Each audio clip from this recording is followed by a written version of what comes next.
জয় যিশু। প্রভুর ভোজের উদ্দেশ্য। প্রভু যীশুখ্রিস্টের আজ্ঞা পালনের জন্য আমরা এই অনুষ্ঠানে অংশগ্রহণ করি। প্রভু যীশুখ্রিস্টের আজ্ঞা পালনের জন্য আমরা প্রভুর ভোজের অনুষ্ঠানে অংশগ্রহণ করি। 1 করিন্থীয় 11:24 পাপের ক্ষমা পাবার জন্য আমরা প্রভুর ভোজে অংশগ্রহণ করি না। অনুষ্ঠান যোগদানকারীকে পাপের ক্ষমা দেবার কোনো ক্ষমতাই এই ধর্মীয় অনুষ্ঠানের নেই। তিনি তাড়াতাড়ি ফিরে আসবেন এই প্রত্যাশায় আমরা এতে অংশগ্রহণ করি। 1 করিন্থীয় 11:26 প্রভুর মৃত্যুর বার্তা ঘোষণা করার জন্যই আমরা ভোজে অংশগ্রহণ করি। প্রভুর মৃত্যুর বার্তা ঘোষণা করার জন্যই আমরা ভোজ গ্রহণ করি। 1 করিন্থীয় 11:26 কেউই নিজের যোগ্যতায় এই ভোজে অংশগ্রহণ করতে পারে না।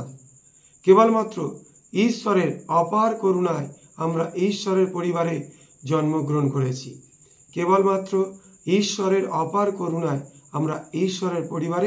জন্মগ্রহণ করেছি। গর্বের সঙ্গে কেউ এই ভোজের টেবিলে বসতে পারে না। অন্যটি আমাদের বাধ্যতা। এই ভোজে অংশগ্রহণ আমাদের যে জিনিসটি দেখিয়ে দেয় সেটি হলো আমাদের অযোগ্যতা। অন্যটি আমাদের বাধ্যতা। এই ভোজে অংশগ্রহণ আমাদের যে জিনিসটি দেখিয়ে দেয় সেটি হলো আমাদের অযোগ্যতা। অন্যটি আমাদের বাধ্যতা। আমরা যদি ঈশ্বরের প্রকৃত সন্তান হই তাহলে সহভাগিতা ও শক্তি লাভের জন্য আমরা অবশ্যই এই ভোজের টেবিলে আসব। আমরা যদি ঈশ্বরের প্রকৃত সন্তান হই তাহলে সহভাগিতা ও শক্তি লাভের জন্য আমরা অবশ্যই এই ভোজের টেবিলে আসব।